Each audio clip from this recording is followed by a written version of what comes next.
Baik, Assalamualaikum warahmatullahi wabarakatuh. Hari ni aku nak cakap sedikit berkenaan dengan road safety. Sebab aku rasa tahun 2025 ni merupakan tahun yang paling banyak yang kita dengar cerita kemalangan ngeri berlibatkan kenderaan-kenderaan berat. Kau dengar kes Bukit Kajang hari tu, kau dah dengar juga kes berkenaan dengan bas opsi dan bermacam-macam lagi dah, okay? So, bila aku dengar benda ni lah, sebenarnya aku pun terfikir, apakah usaha kerajaan dalam memastikan kenderaan-kenderaan berat ni bila mereka berada dekat atas jalan, kita ni sebagai orang-orang yang memandu kenderaan ringan ni boleh berasa selamat. Sebab apa? For now, bila kita tengok banyak isu-isu ni berlaku, kebanyakan masanya mereka akan dituduh lah bagi apa-apa kes jenayah di bawah Seksyen 41. Tapi most of the time, that would be it lah. Kadang-kadang ada yang bawa ni tak ada insurans, ada yang bawa ni tak ada cukai jalan dan bermacam-macam lagi, okay?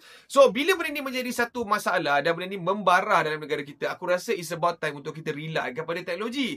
Sebab clearly, memang sebelum ini sekiranya kita memang rely kepada penguatkuasa saja untuk melakukan pemantauan, benda ni tak cukup. Kita perlu beri sokongan kepada penguatkuasa untuk pastikan penguatkuasa boleh membuat pemantauan dari jauh. Dan benda ni sebenarnya dah ada teknologi dia. Negara-negara maju seperti China, seperti US dan macam-macam lagi dah gunakan telematics teknologi untuk integrasikan diorang punya logistik bisnes dengan kerajaan. Sebab apa? Sebab benda ni penting. Sebab logistik company ni memang menggunakan jalan raya dan memang mereka mendapatkan keuntungan daripada penggunaan tersebut. So, bila ada isu-isu berkenaan dengan kemalangan jalan raya ngeri yang melibatkan kenderaan berat, memang kita kena gesa supaya industri player bagi logistik bisnes ni menggunakan teknologi untuk memantau sikap dan juga keadaan kenderaan mereka supaya tidak ada lagi event yang berlaku macam dalam kes Tol Bukit Kajang di mana berlakunya kegagalan brake lah, atau macam dalam kes bas subsidi di mana pemandu cuai sendiri. So, benda ni semua boleh dielakkan sekiranya kau just letak AI kamera dalam dia punya cockpit, ataupun kau letak je telematics tool dalam mana-mana diagnostic board dalam bas ataupun lori tersebut, supaya diagnostic tool ni boleh report everything that is happen dalam kenderaan tu in real time. Maknanya kalau ada telematics teknologi ni dalam diagnostic board ni kan,